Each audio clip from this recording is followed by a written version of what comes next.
galera, beleza? Como é que vocês estão? Meus amigos, o final de semana começou com uma treta inesperada entre o Legislativo e o Supremo, e o plano de fundo dessa confusão envolve as emendas de relator, as RP9, ou como a imprensa e a oposição adoram chamar de forma maldosa, só para criar uma narrativa contra o governo, o tal do orçamento secreto.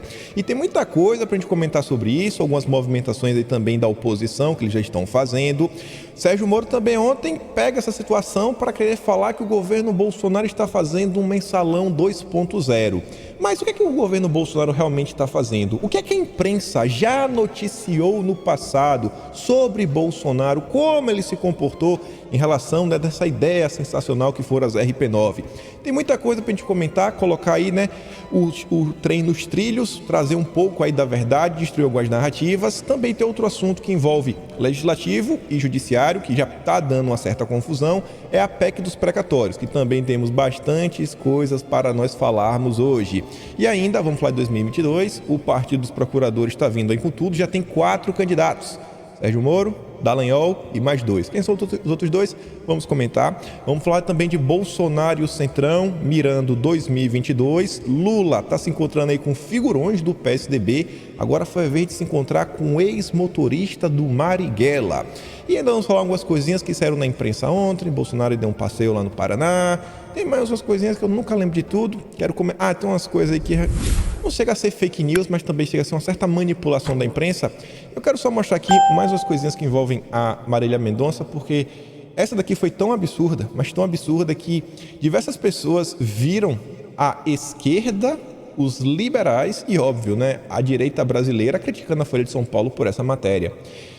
Ontem eles escreveram a seguinte matéria: Marília Mendonça, rainha da sofrência, não conheceu o fracasso. Ao narrar a vida das mulheres, cantora foi cabeça do feminejo e já era o maior nome da música sertaneja há alguns anos. Quem escreveu a matéria foi o Gustavo Alonso, historiador e professor. E nessa matéria ele fala o seguinte: nunca foi uma excelente cantora. Não espera nem o corpo esfriar, já tá. Seu visual também não era um dos mais atraentes para o mercado da música sertaneja, então habituado com pouquíssimas mulheres de sucesso. Vai falar, Marília Mendonça era uma pessoa acima do peso, e brigava com a balança. Mais recentemente, durante a quarentena, vinha fazendo um regime radical.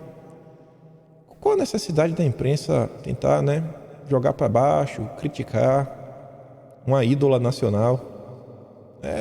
Essa matéria tem vários outros absurdos rolarem na internet nas últimas horas. Só quero mostrar para a gente ver até onde a Folha de São Paulo está disposta a ir por audiência e para tentar desgastar o governo. Você vê aqui é o UOL. O UOL é do mesmo grupo da Folha. E Notícia da TV, que também é... Quase certeza que Notícia da TV também tem alguma ligação com o UOL. Mas você vê, ambos renasceram. Adivinha qual deles está sendo chamado de oportunista da tragédia?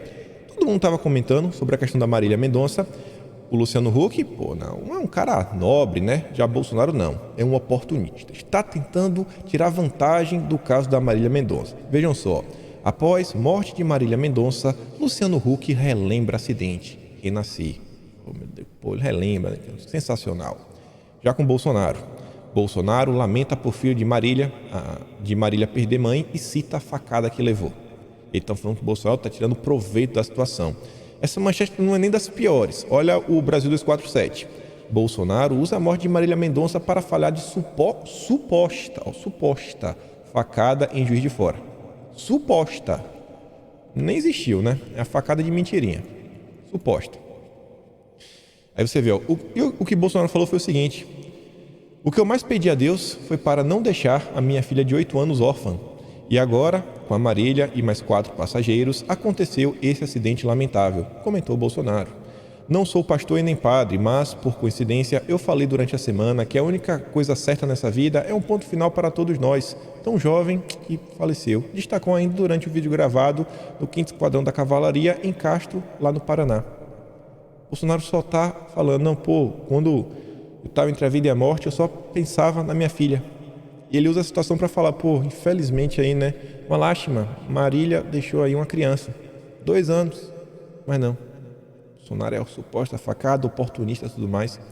A imprensa brasileira, pode de tudo. Aí você vê isso daqui, um brinde ao judiciário brasileiro. O Bartolomeu Bueno de Freitas, desembargador. Posta o seguinte, ó, que a Marília perdeu a vida, nem a conheci, via saber quem era hoje, nem sabia quem era. Morreu jovem.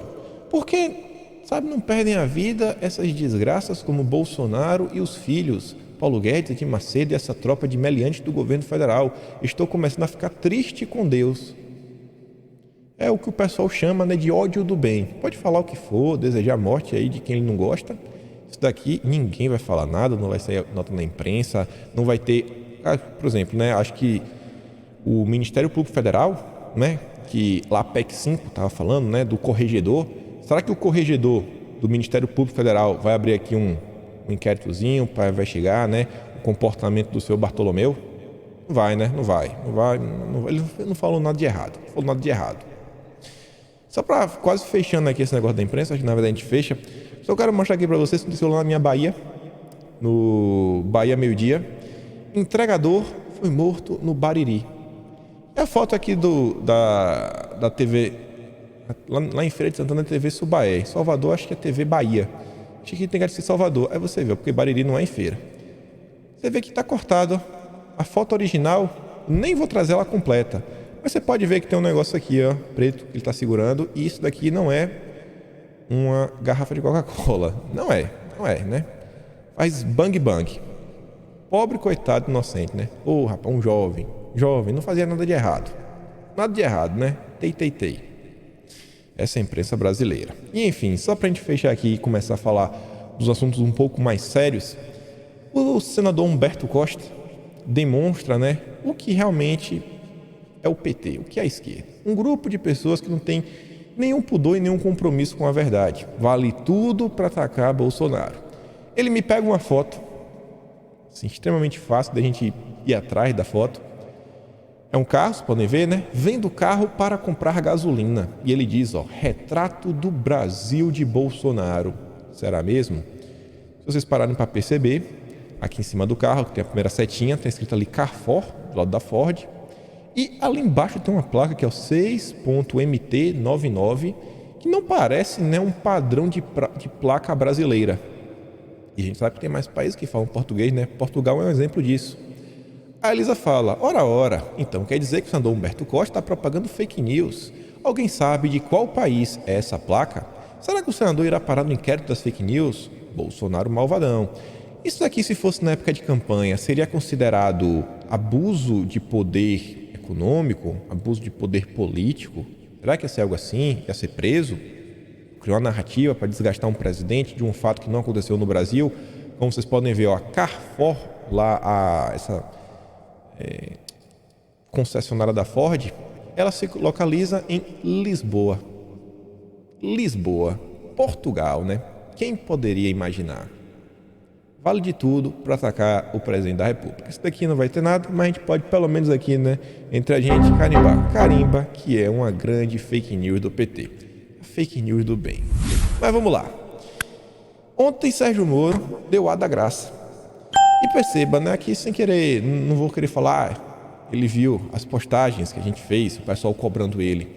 Mas inúmeras pessoas, nos últimos dias, começaram a levantar, né, uma pergunta, que é um fantasma, que assusta Sérgio Moro, porque ele sabe que é verdade, isso é um fato.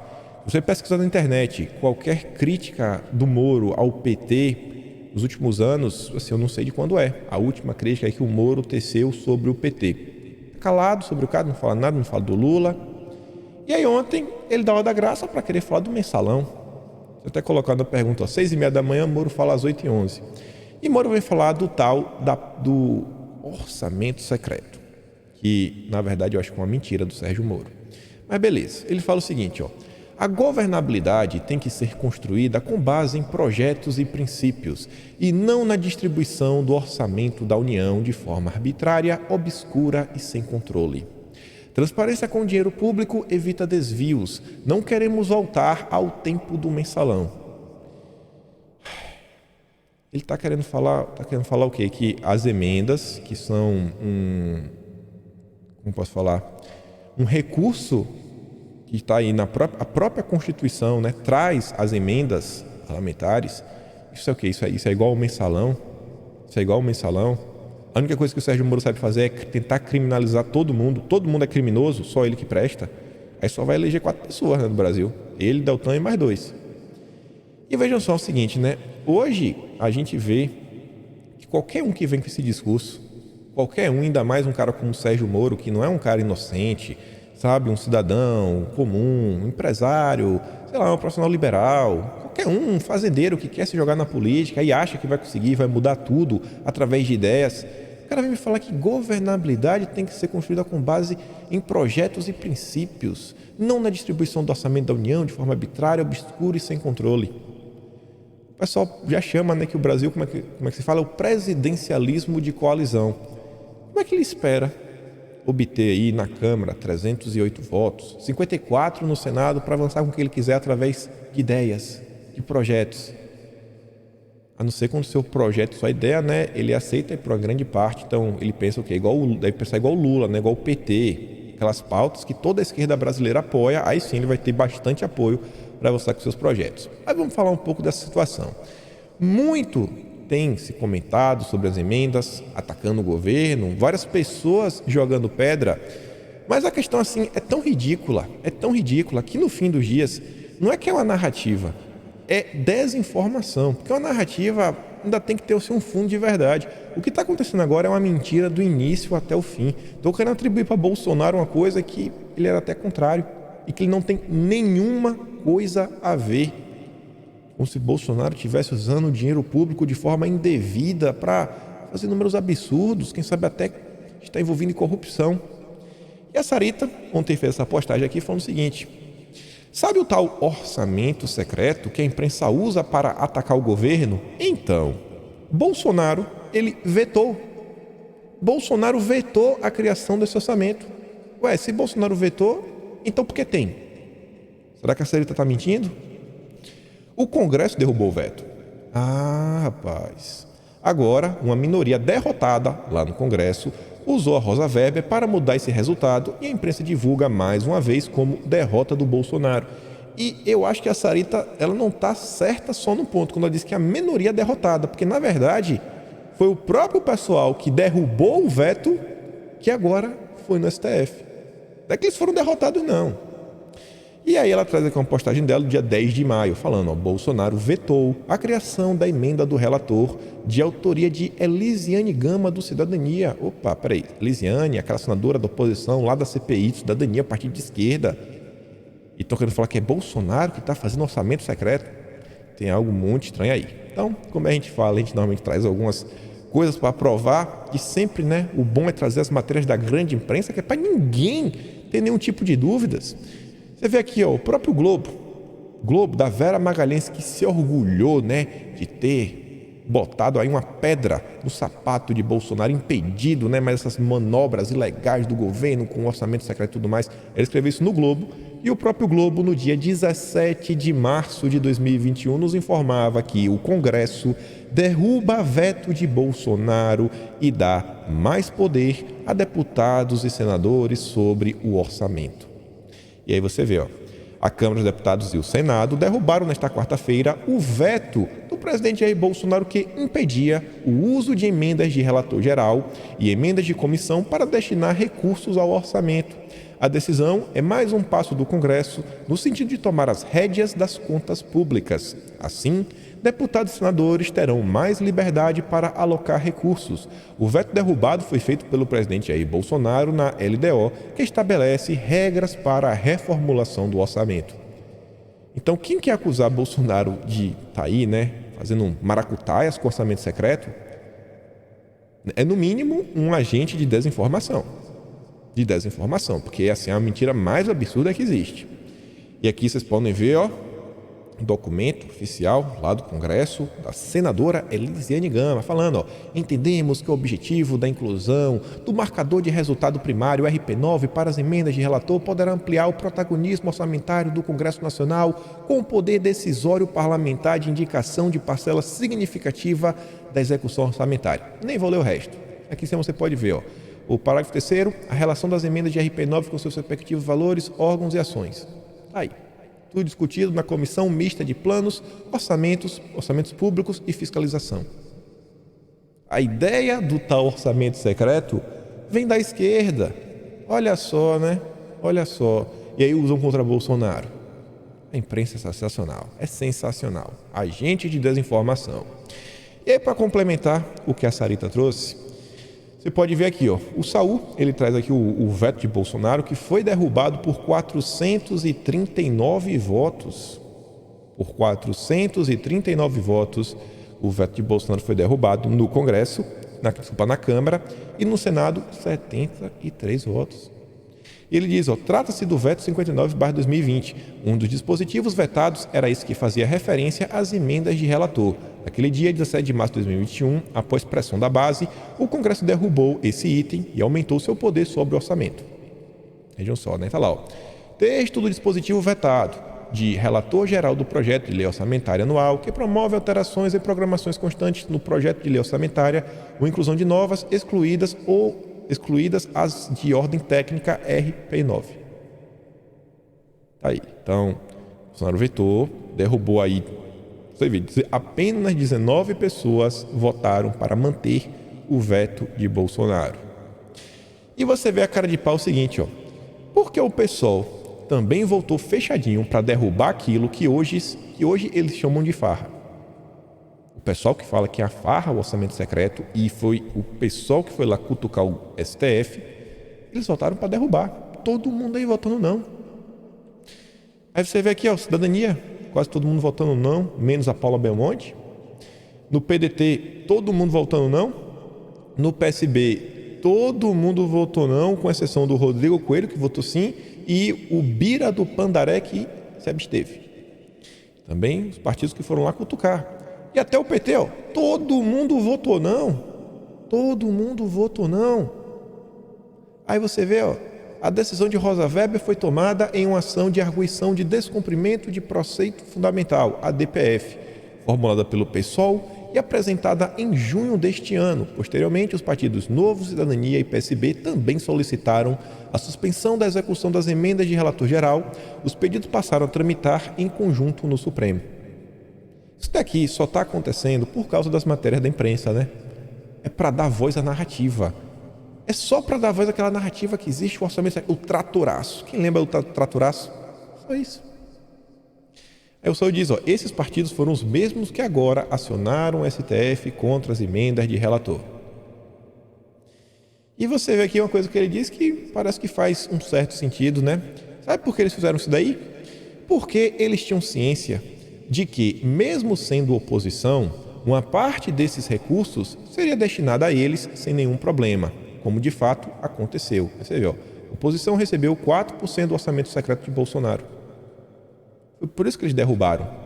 Se lembra quando teve o tratoraço que o Rogério Marinho, ele veio a público mostrando aí, né? O próprio Humberto Costa falou, senador, olha aqui, olha as emendas aqui. Eita, rapaz. Por isso que eles derrubaram, porque a esquerda sabia, pode receber menos, mas também vai receber. A gente também vai receber umas emendazinhas, porque vai ser o próprio Congresso que vai organizar. Então a gente vai derrubar, a gente quer mais dinheirinho aqui para mandar para os estados.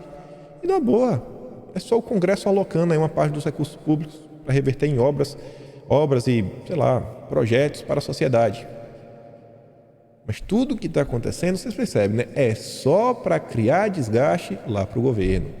E quem disse isso daqui, é o próprio Estadão, A oposição recebeu o dinheiro aí do tal tratoraço, do orçamento secreto. Tá bom.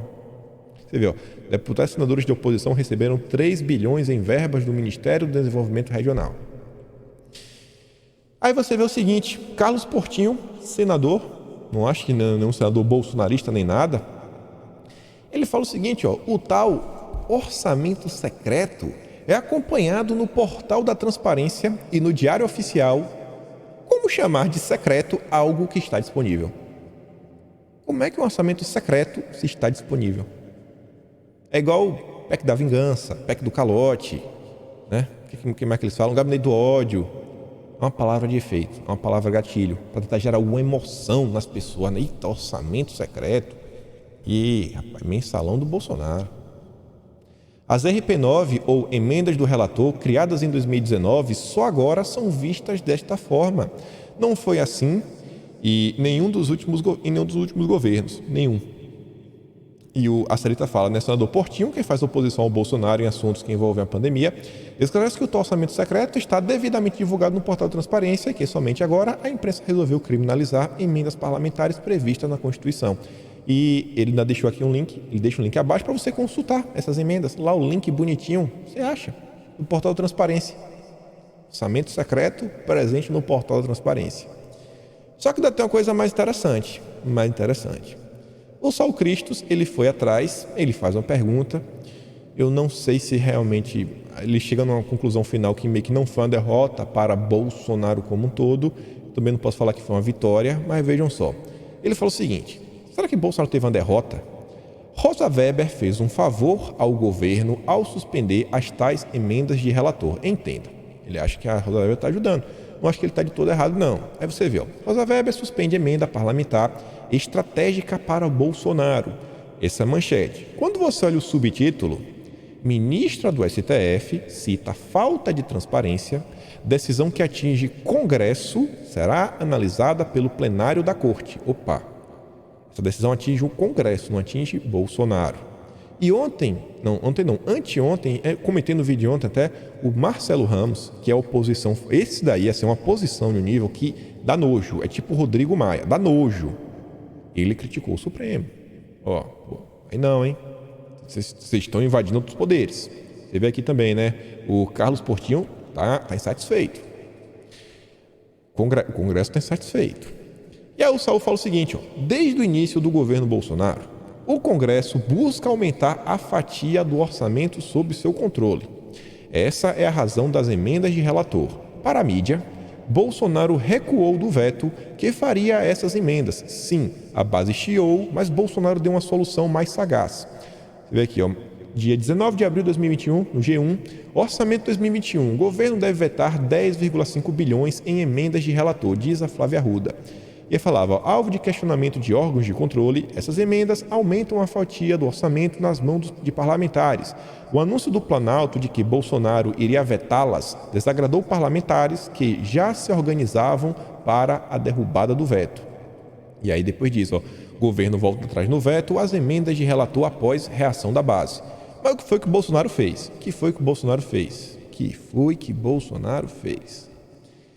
Bolsonaro sancionou a existência das emendas. Quer ter? Beleza, vamos sancionar, vai ter as emendas do relator, mas dentro desse dispositivo, Bolsonaro vetou alguns trechos que dariam poder total aos parlamentares sobre esses recursos. E o argumento central é exatamente o mesmo que embasou agora a decisão da Rosa Weber. Fere o princípio da impessoalidade. Saiu aqui, O presidente sanciona a LDO com veto à ampliação de programas emergenciais. Aí você vê, emendas. Bolsonaro vetou ainda artigo sobre a execução das emendas do orçamento que deveria observar a indicação de beneficiários e ordem de prioridade dos autos e dava prazo de 130 dias para empenho das emendas de relator geral de orçamento, conhecida pelo identificador RP9. E olha só, o Planalto argumentou que a regra de execução de emendas parlamentares não tem previsão constitucional e contraria o princípio da impessoalidade ao fomentar cunho personalístico nas indicações e priorizações das programações decorrentes de emendas. O governo avaliou ainda que a indicação de beneficiários pelos autores das emendas reduziria a flexibilidade na gestão orçamentária e poderia ter impacto na qualidade do gasto público. Bolsonaro estava preocupado em como esse dinheiro iria ser gastado. Mas Sérgio Moro está lacrando na imprensa, né? Tá lacrador. Só conversa mole. Já a ordem de prioridades retiraria do Poder Executivo a prerrogativa de detalhamento das limitações de despesas. O Bolsonaro foi lá e vetou o trecho. Vai ter as emendas, mas aqui a gente vai tentar organizar aqui no Executivo. Não vai dar poder total para vocês. Vocês estão vendo o nível de desinformação que a imprensa consegue ir só para atacar o governo? É inacreditável. E ele diz, na verdade, Rosa Weber ajudou o governo e arrumou confusão com o Centrão. Entendam, é melhor bater num político do que deixá-lo sem emenda em ano pré-eleitoral. Mas tomara que, por motivos errados, eles façam a coisa certa e deem o troco no STF e suas arbitrariedades. Briguem. Nessa treta vale ficar de olho, porque tanta gente se comentou, né, sobre esses avanços que vinham sendo feitos contra o executivo. Quantos casos a gente não viu nos últimos 3 anos que aconteceram contra Bolsonaro, que falou, cara, está extrapolando. Coisas que até parte da imprensa um pouco mais honesta reconhece, né? Muita gente critica lá a questão, por exemplo, da suspensão do Ramagem. Bolsonaro vai, indica o Ramagem, o Supremo fala, o Ramagem não vai poder tomar posse como diretor-geral da PF. Suspendendo assim a nomeação de um diretor-geral. Cara, o que está acontecendo? Várias coisas. E estava todo mundo calado. Todo mundo calado. Aí agora, bateu nas emendas, ano pré-eleitoral, ano que vem de eleição, onde todos os políticos querem ter dinheiro na mão para fazer obra no seu estado, na sua cidade, no seu local, no seu curral eleitoral, falar aqui, ó, eu trago melhorias para a sociedade, vote em mim. É agora. Será que isso daí pode ser o estopim para uma reação, para tentar colocar alguns freios e contrapesos, né, nessas relações entre os 3 poderes? Vale a pena continuar observando. E aí, voltando para o Moro, que começou com a lacração, eu acho interessante, né? Mais ou menos como ali você vê, né? No início do dia a gente pergunta, e aí, Moro? Vai falar do PT? Aí ele vem falar do mensalão. No início do dia eu também achei aqui bem interessante, porque Renato, ele pergunta assim, ó, o Modesto Carvalhosa será o advogado eleitoral do Moro? Ele perguntou isso de manhã. E ontem, lá no meio para o fim da tarde, mais ou menos às 5 horas da tarde, eis que surge uma entrevista do Modesto Carvalhosa para o Estadão. E a Anitta aqui trouxe a matéria aqui no BOL, mas a entrevista foi para o Estadão. E é o seguinte, como o senhor vê a possível candidatura do ex-ministro e ex-juiz Sérgio Moro à presidência em 2022? E diz... Vejo de uma maneira muito positiva, entusiasmada, porque precisamos de lideranças naturais para se contrapor às candidaturas dos 2 extremos, da direita e da esquerda. Oh, meu Deus, né? Já está em campanha aberta para o Moro. Como Bolsonaro e o Lula, Moro é uma liderança natural evidente. Não adianta querer fabricar líderes, ficar botando no jornal procura-se um líder para resolver a candidatura do centro político. Hoje, não vejo ninguém no Brasil com as características que o Moro tem para entrar na disputa. A candidatura dele não é só possível como necessária para ser uma opção aos que estão aí. Você pergunta de manhã, de tarde e o pessoal aparece. Esse pessoal é tão previsível, né? Esse pessoal é tão previsível, mas tudo bem. E aí, continuando aqui na questão da Rosa Weber, olha só. Políticos se articulam e veem STF dividido sobre decisão de Rosa Weber de suspender emendas. Totalmente dividido aí, viu? Gostou não. Parlamentares avaliam que a resposta ao STF deve ser dada conjuntamente, em nome da Câmara e do Senado, né? Congresso como um todo. Horas depois da decisão da ministra Rosa Weber de suspender temporariamente as emendas RP9, deputados cobravam uns dos outros que tenham um posicionamento duro sobre o tema nos próximos dias, em defesa das RP9. Eles avaliam que a resposta ao STF deve ser dada conjuntamente. E você percebe, né? Que a Folha de São Paulo aqui não chama de orçamento secreto. Por que não chama de orçamento secreto? Né? Porque agora não dá para bater em Bolsonaro, que é matéria sobre os deputados. Eles só usam o termo orçamento secreto quando é para tentar desgastar Bolsonaro.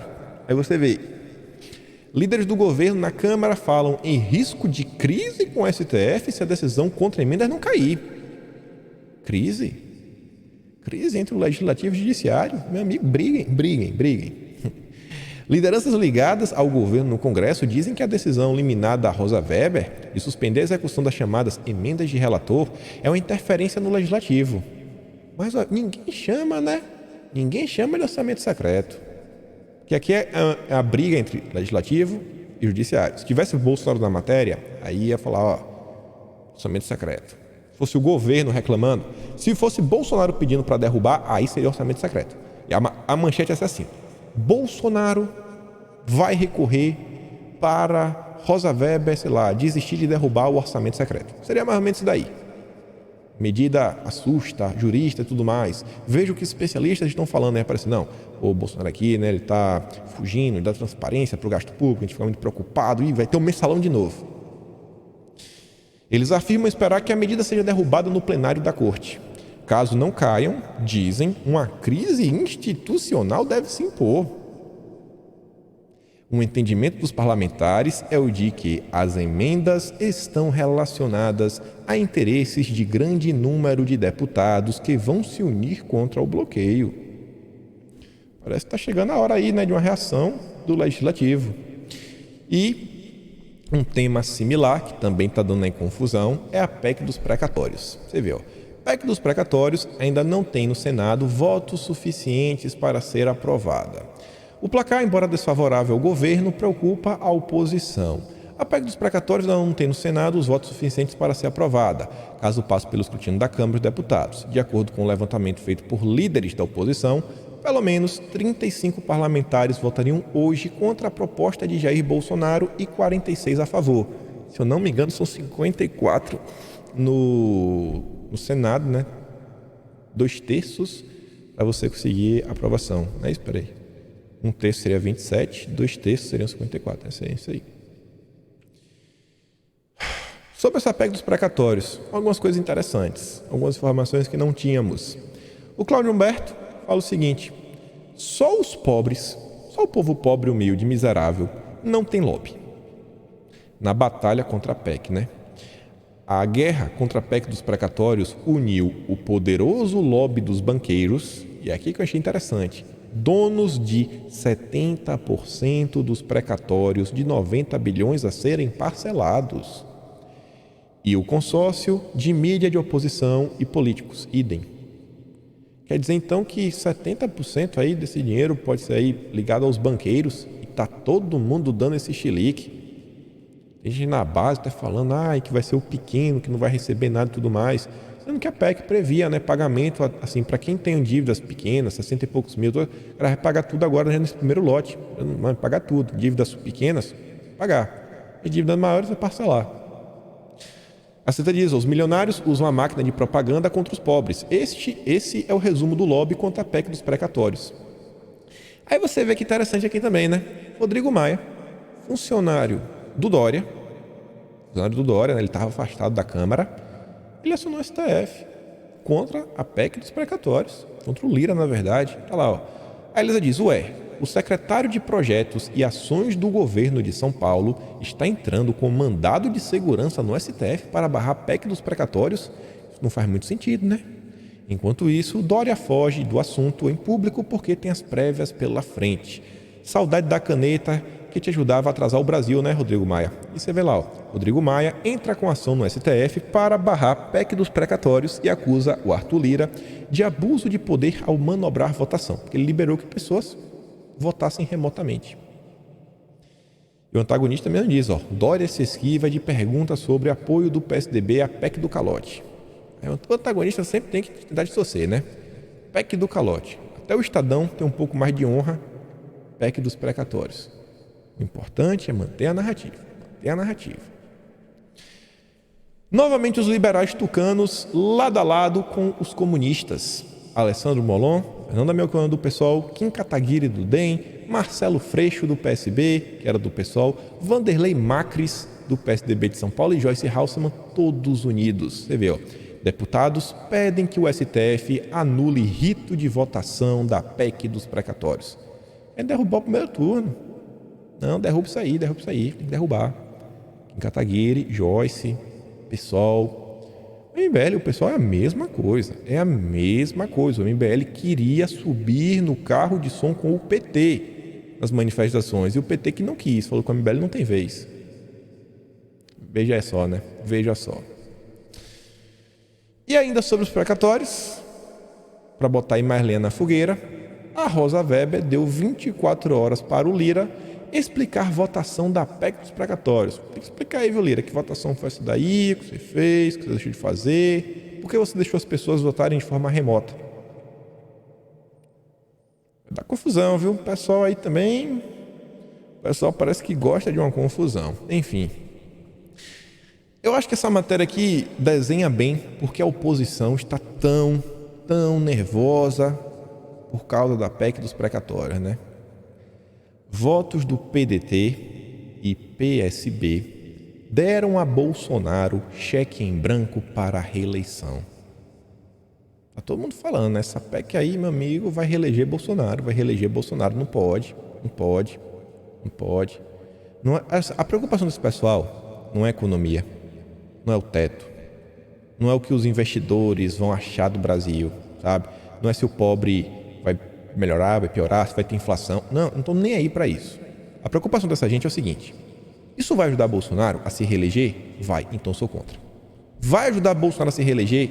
Vai, eu sou contra. Isso daqui seria muito bom, sei lá, para os pobres, sim. Mas vai ajudar Bolsonaro a se reeleger? Vai, então eu sou contra. Os pobres que se explodam, não tá nem aí para eles. Mas que o povo tem raiva de pobre, né?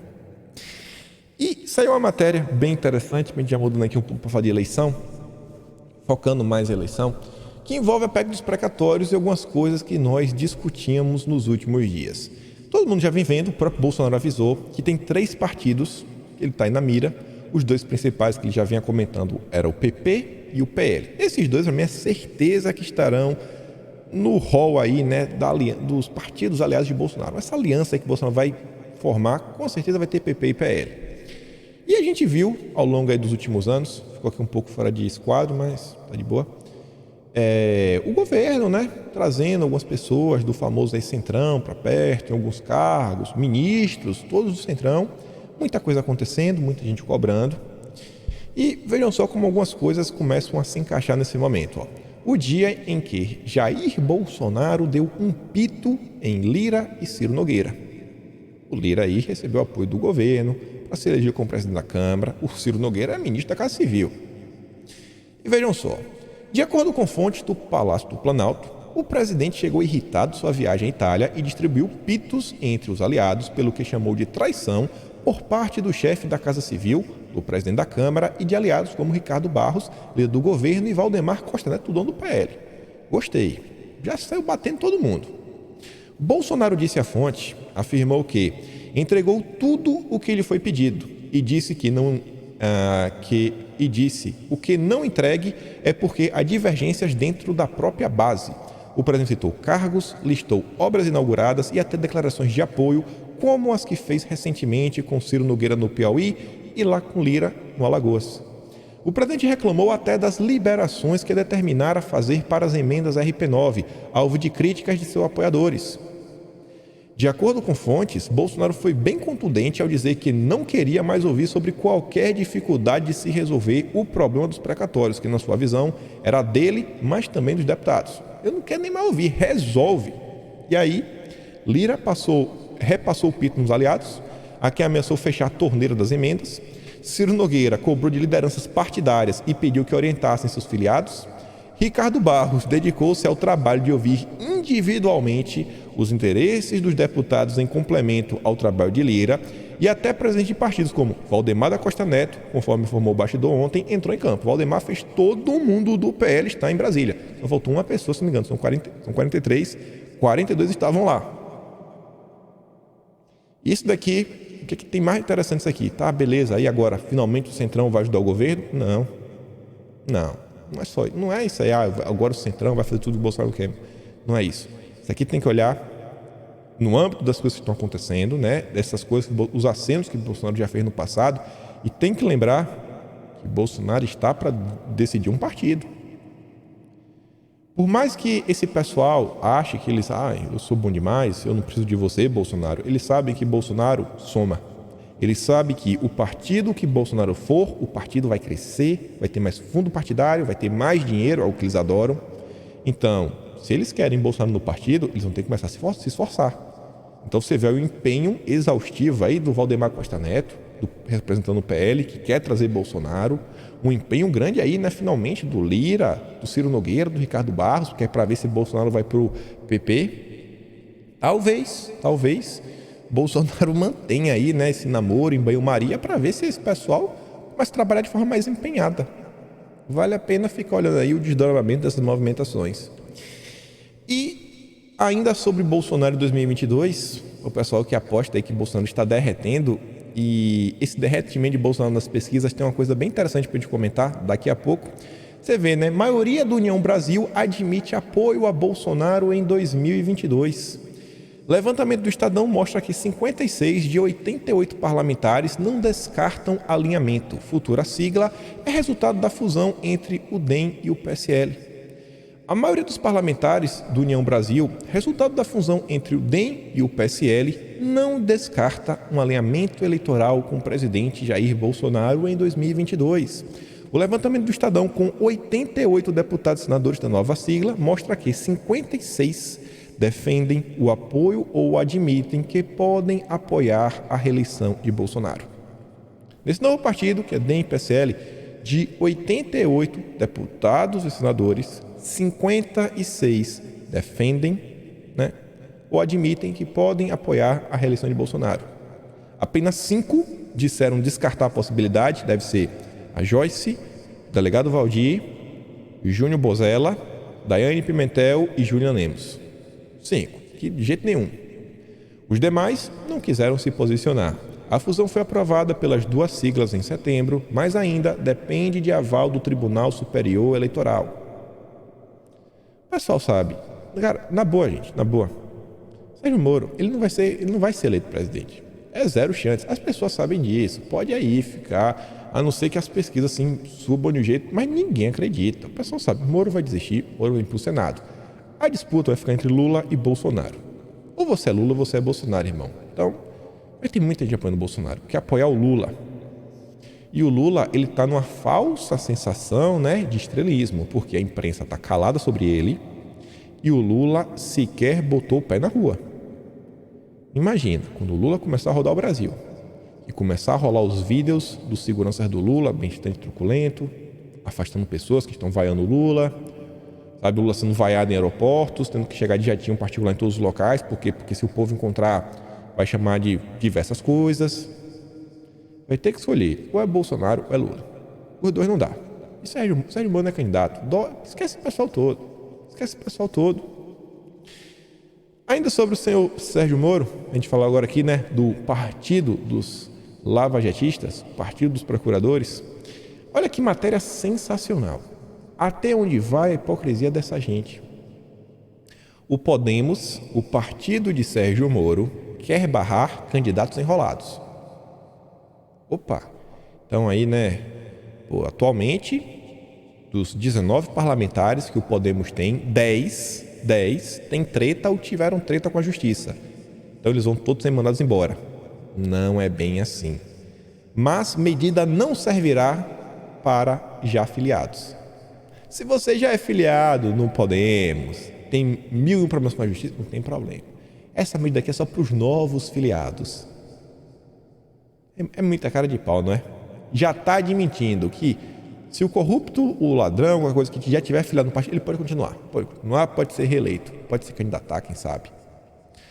Aí eles dizem, o Podemos do Moro tem vários integrantes investigados pela Polícia Federal na própria Lava Jato e na Justiça Eleitoral, sem contar os filiados que foram poupados.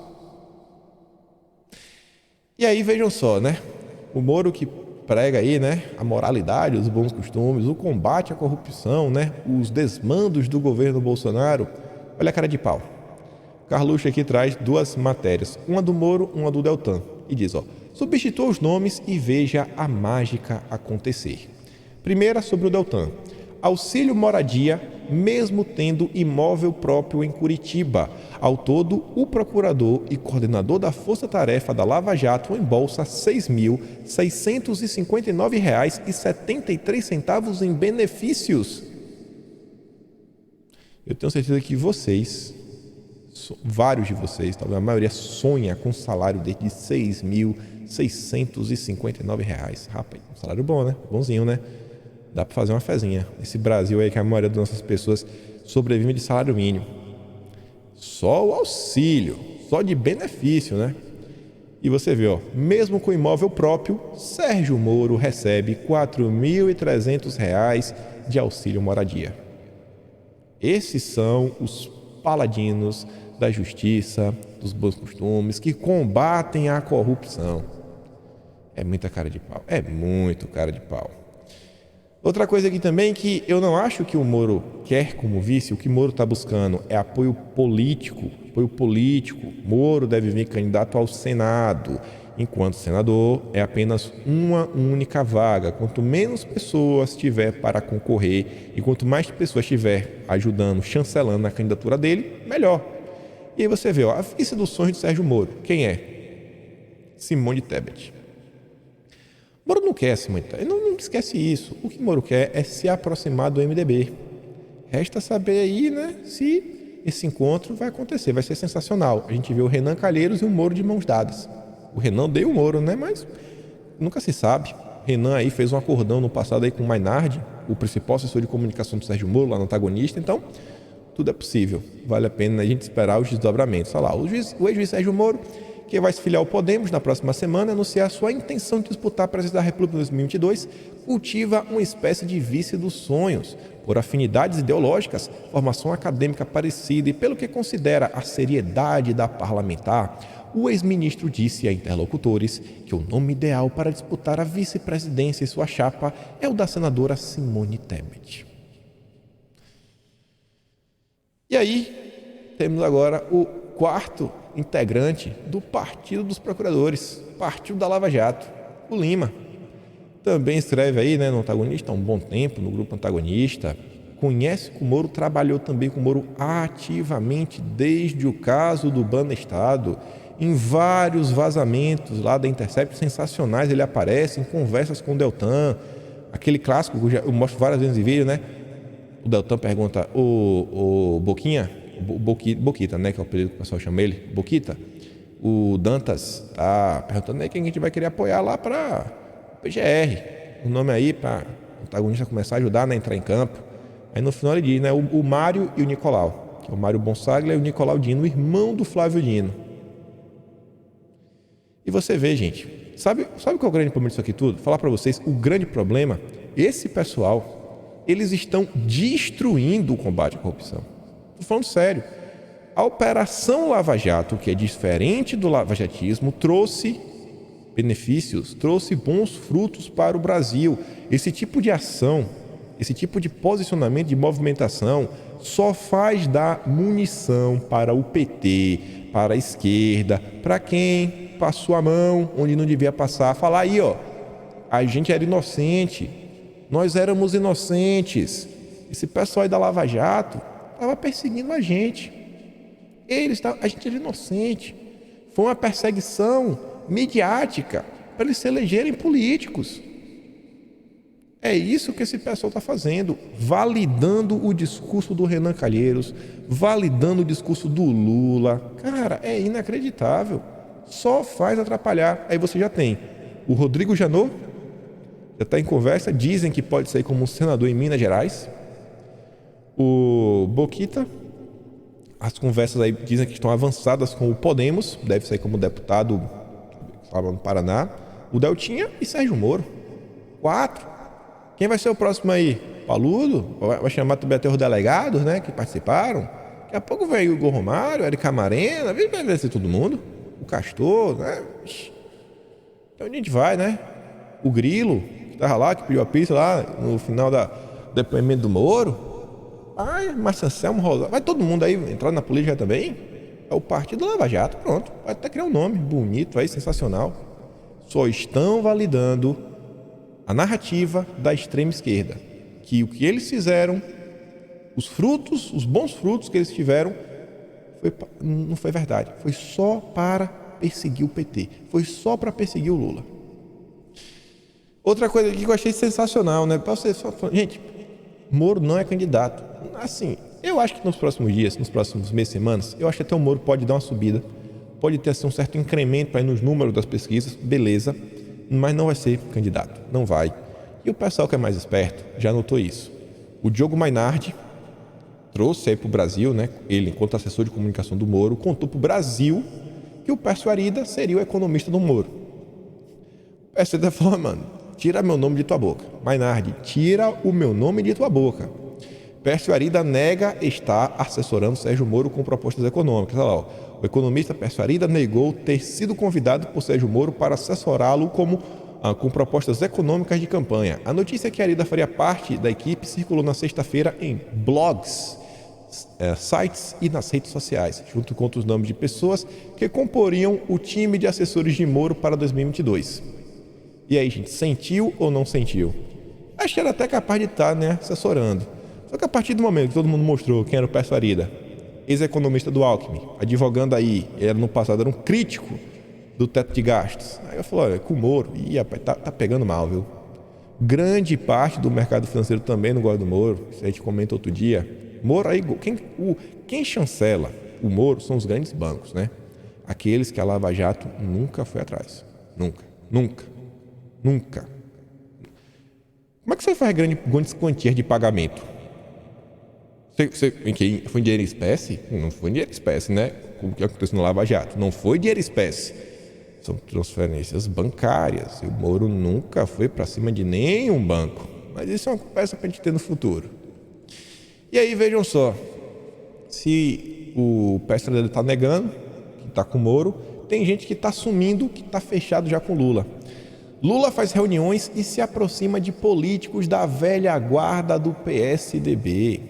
Além de FHC e Geraldo Alckmin, Lula esteve reunido com Aloysio Nunes, um dos principais tucanos da velha guarda do partido. O Aloysio Nunes era comunista, né? Ex-motorista do Marighella. Lula teve um encontro de um pouco mais de uma hora com Aloysio Nunes, um dos principais integrantes da velha guarda do PSDB, há cerca de 2 meses. O movimento foi mais um sinal de reaproximação do ex-presidente com quadros históricos do tucanato.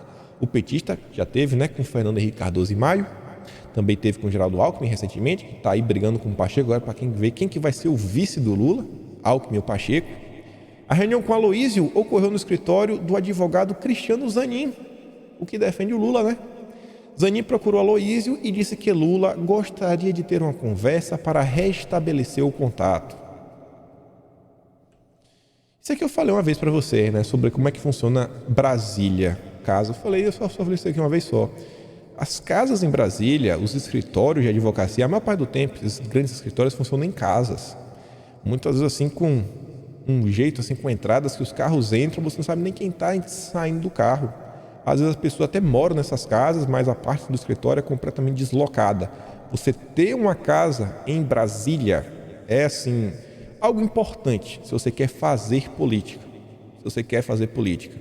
Eu estou falando isso daí porque vocês viram no passado teve aquela confusão toda, né, que envolve o Flávio Bolsonaro, a tal mansão. E vocês, isso acho que todo mundo nota, que o Flávio é um dos principais articuladores do presidente. Então, assim, se o Flávio fez esse investimento, também já é prestando em algumas coisas. Ter uma casa em Brasília faz muita diferença.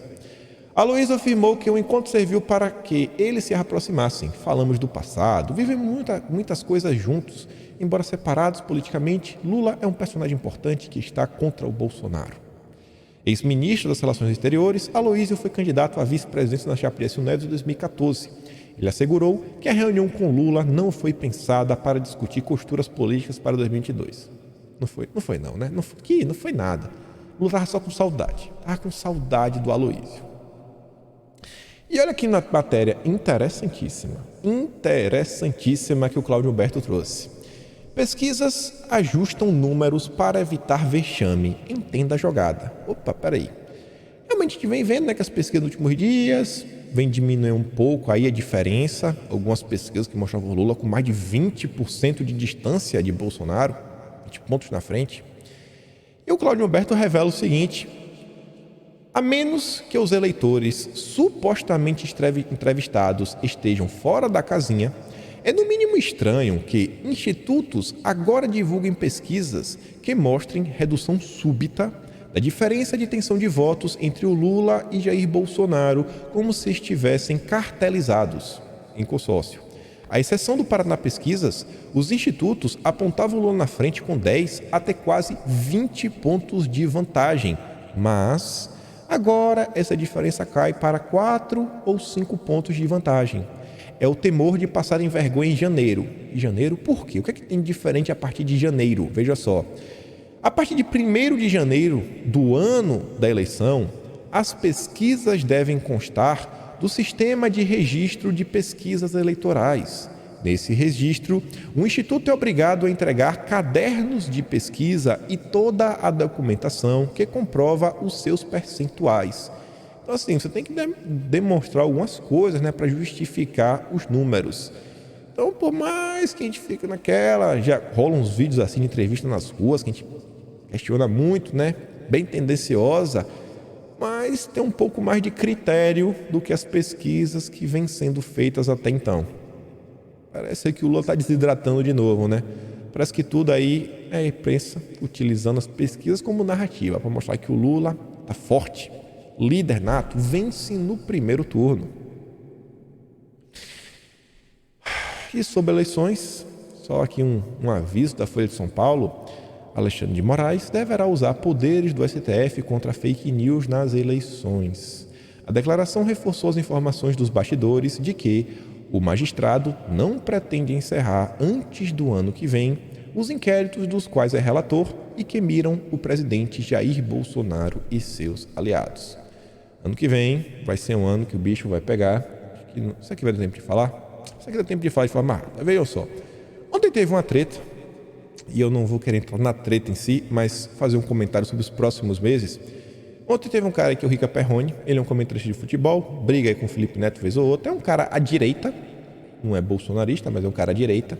E ontem ele resolveu aí falar que não ia apoiar Bolsonaro. Eu acho que ele vai apoiar o Moro, para mim tá certo que ele vai apoiar o Moro, é amigo do Danilo Gentili. E aí o pessoal foi cobrar ele, e aí ele vem naquele discurso tipo do Moura, né? E da Gentili, a extrema-direita bolsonarista, os radicais estão vindo atrás de mim, toda aquela ladainha de sempre. E aí foi perguntar assim, o que foi que Bolsonaro fez de ruim para tu não gostar dele? Ele diz, perda total do controle durante a pandemia, péssimo relacionamento internacional, incoerência brutal com a escolha dos ministros e aquilo que ele mesmo prega, 1000 crises desnecessárias geradas impactando no país meramente por querer falar o que não precisa, serve? E aí o Thor fala, né, peraí, Bolsonaro indicou vários ministros técnicos e alguns políticos em funções políticas. Quem foi encarregado de cuidar da pandemia foram os estados e municípios, uma decisão aí do Supremo. O presidente não fez alianças com ditaduras e obteve sucesso em acordos econômicos. O resto é choro porque ele não entrega a Amazônia. É como se colocasse na imprensa, Bolsonaro não conseguiu fazer com que a imprensa gostasse dele. Não faz muito sentido, né? E aí o pessoal caiu para cima desse cara. Aí ele vem lá, ai meu Deus, os bolsonaristas estão me cancelando, vai tomar naquele lugar, pacto de político, blá blá blá, meu ídolo era cena. Pode deixar de me seguir 200 mil pessoas, blá blá blá. E o pessoal começou a deixar seguir ele. O que é que eu quero falar com toda essa treta? Deixem de seguir, cancelem o Rica Perrone? Não. Gente, todo mundo tem um lado. O Rica Perrone ontem, ele apagou todos os posts, ele falou o seguinte, que o papel dele enquanto jornalista é ser isento. Não existe jornalista isento. Não existe. O jornalista ele tem que procurar ser honesto e buscar a verdade. Porque a verdade do esquerdista é uma verdade diferente do cara de direita. A verdade do esquerdista, ele realmente acha que estatizando, né, implantando o comunismo, as coisas vão dar certo. Pelo menos os mais, ideólogos acreditam nisso. Então, o jornalista ele tem que se posicionar para o leitor saber, né, que aquela matéria dele, toda matéria tem uma tendência. O cara que brinca de isentão, a gente sabe que quando cai do muro, sempre cai na esquerda. E o Rica Perrone, cara, ele aí você vê, quanto vai no meu programa em ídolo. O cara que não tem ídolo, parece que o Danilo Gentili é um ídolo dele. O Danilo Gentili, que fomentou toda a perseguição que a gente vive hoje. E por que eu estou falando isso daí? A imprensa vai começar nos próximos meses, semanas, começar a tentar gerar confusão dentro da base. Olha essa matéria da Isto É, os abandonados. Quando você vê nessa foto, o Witzel. Bolsonaro abandonou o Witzel. Querendo falar que o Bolsonaro deixou para trás seus aliados. Se tirasse o Witzel, a gente até entendia que a matéria, falando que o Bolsonaro abandonou o Daniel, o Ernesto e tudo mais. Mas quando coloca o Witzel, você consegue ver claramente que o único intuito dessa matéria é tentar rachar a base do governo. Por fim, nos próximos meses, inúmeras pessoas vão sair do armário. Inúmeras. Eu mesmo já vi lá na Jovem Pan, nos últimos dias aí, algumas pessoas falando, né, do Moro, falando muito bem e tudo mais. Vamos esperar para ver o desdobramento. Acho que vai ter um grande apoio em alguns programas. E grande parte da direita talvez fique surpresa. O Tom ainda fala, jornalistas, atletas e pessoas das redes sociais que não gostamos vão começar a declarar votos em outros candidatos. Surfam na onda da direita, mas é hora de pular fora. Não percam tempo brigando, pois você será chamado de extremista. Apenas pare de curtir e dar engajamento. Só isso. E é isso que diz, para quem quiser ajudar Bolsonaro e acredita que ele é a melhor opção, continue com a oposição das hipocrisias alheias, mas associem isso aos feitos do governo. As entregas do governo são as únicas coisas que os outros não têm. Não adianta querer ficar dando murro em ponto de faca. A gente vai terminar aqui o vídeo com essa foto aqui, né? Que a única coisa errada que o Bolsonaro fez aqui, abandonou a Copa para tomar uma Pepsi. Meu Deus, agora o cara cai. Piadas à parte, ficamos por aqui. Lembra de curtir, compartilhar e a gente se vê amanhã. Aquele grande beijo, abraço, tamo juntos e valeu, meus amigos. Fui!